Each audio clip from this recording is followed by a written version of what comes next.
Hello everyone, welcome back to 句言 Magique. This is Eloise from 5:20 in the morning. Oops, 21. I've only just woken up.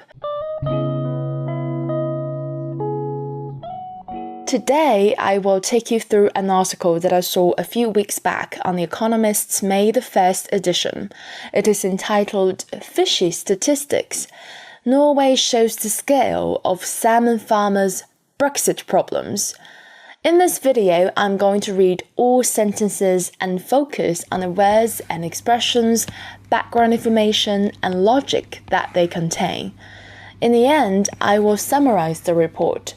For your convenience, I have also created a text version of this video.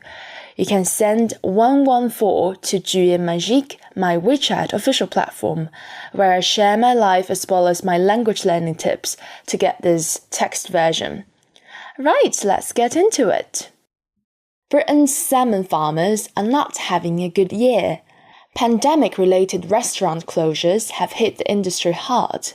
Salmon is a fancy dish, the kind of food people often order when dining out rather than cook at home. So you see we have a statement of fact, which is not having a good year. And the reason for it, pandemic-related restaurant closures.Speaking of restaurant closures, a BBC report said that across Britain, there are 9.7 fewer restaurants to choose from compared with before the pandemic. To summarize this paragraph, I would say, pandemic-related restaurant closures have crushed the salmon farming industry. Then came Brexit.As recently as December, Scottish farmed fish could move seamlessly to plates the length and breadth of the European Union, or EU, but now they're subject to sanitary and phytosanitary or SPS checks at the border to ensure they meet EU standards. PHYTO means it's plant-related. So here we have a second reason that caused a bad year for the salmon farmers, Brexit.According to the British government, from January the 1st, 2021, the transition period with the European Union or the EU will end, and the United Kingdom or the UK will operate a full external border as a sovereign nation. This explains the usage of December rather than any other specific month in this paragraph.I highly recommend you to remember the coming two sentences if you are preparing for any IELTS exams. In January, British salmon exports to the EU fell to just £0.5 million, that's $0.7 million, a 98% drop from January 2020.Figures published on April 26th shows that February brought some relief, with the value of salmon exports recovering to £25.6 million, but they were still down by more than 10% on the year before. Pay attention to these expressions, fell to, just blah blah blah blah blah, comma, a 98% drop from blah blah blah blah blah, and then you could say,Data published on a certain date showed that a month brought some relief or burden with the value of something you're talking about, recovering. So instead of saying jumping back, you could say recovering to a certain level. And then, comma, still down by more than a percentage on the year or the month before.So this is really an exemplary sentence if you're preparing for any writing exams. Speaking of IELTS exams, I made a video of how I got 8.5 instead of 7.5 in my IELTS exam. That video was promoted by the sponsor, who was really kind to promote that video without my awareness though. Because of this, I got trolled again and again. It's not my intention, alright? Why bother finger pointing at me and even say horrible things about my family if you don't want to watch that video? Get a life! Right, so paragraph 3. Disentangling the effects of the pandemic and Brexit is far from straightforward, but a clue lies across the North Sea. In the first paragraph we saw, the pandemic has hit the industry hard. And in the second one, it was about Brexit. So how do we disentangle, which means to separate things that have become joined? We could start from the North Sea, which is a sea area between the Great Britain and Norway. Norway is not a member of the EU, but is inside the European single market, and its salmon are not subject to SPR checks. According to BBC, you can be in the EU single market but not the EU. This is what Norway, Iceland, and Liechtenstein do. This single market is perhaps the most ambitious type of trade cooperation.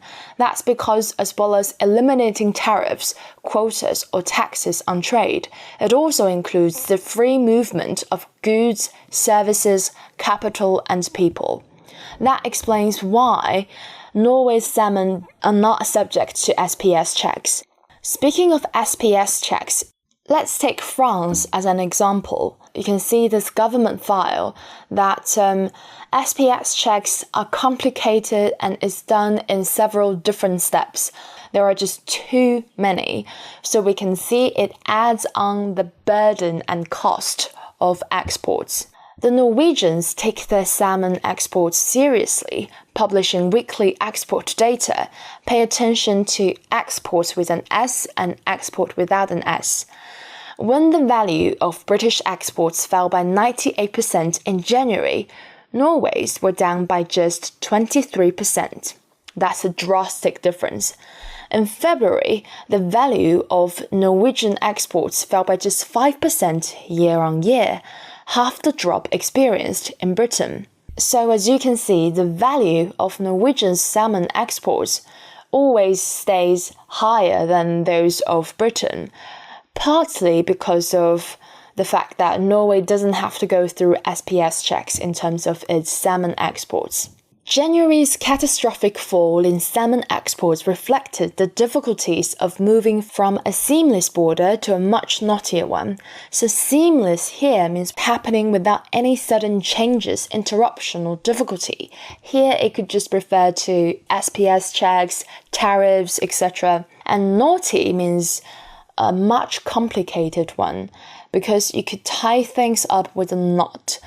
And a knotty thing means it's complicated and it's difficult to solve. Customs officials and hauliers struggled to get to grips with new procedures, and untested IT systems took time to bed down. Get to grips with. It is the synonym of come to grips with. It means taking time to understand something. Of course, new procedures take time for people to get the gist and understand. Bed down simply means to work well.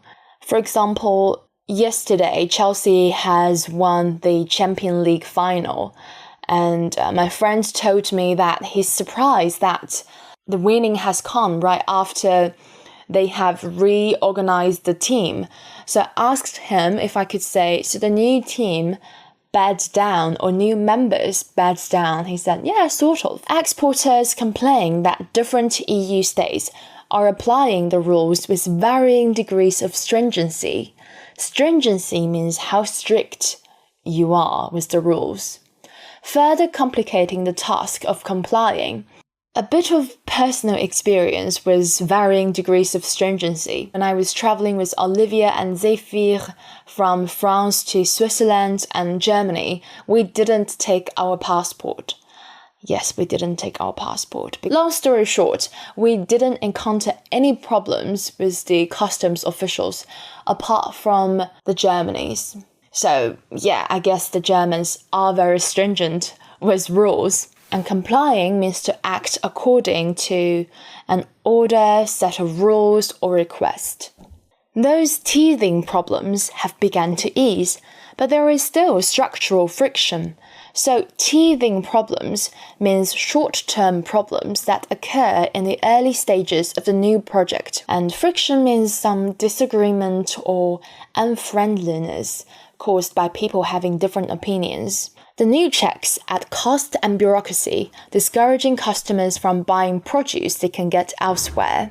Because of the delay caused by the SPS checks, the price of Scottish salmon can be higher than those from Norway. That explains why customers might not opt in for Scottish salmon. Very sad. So, to summarize this paragraph, I would just say the catastrophic fall in salmon exports reflected the difficulty of moving from a seamless border to a much knottier one. Yes, that's just the first sentence of this paragraph.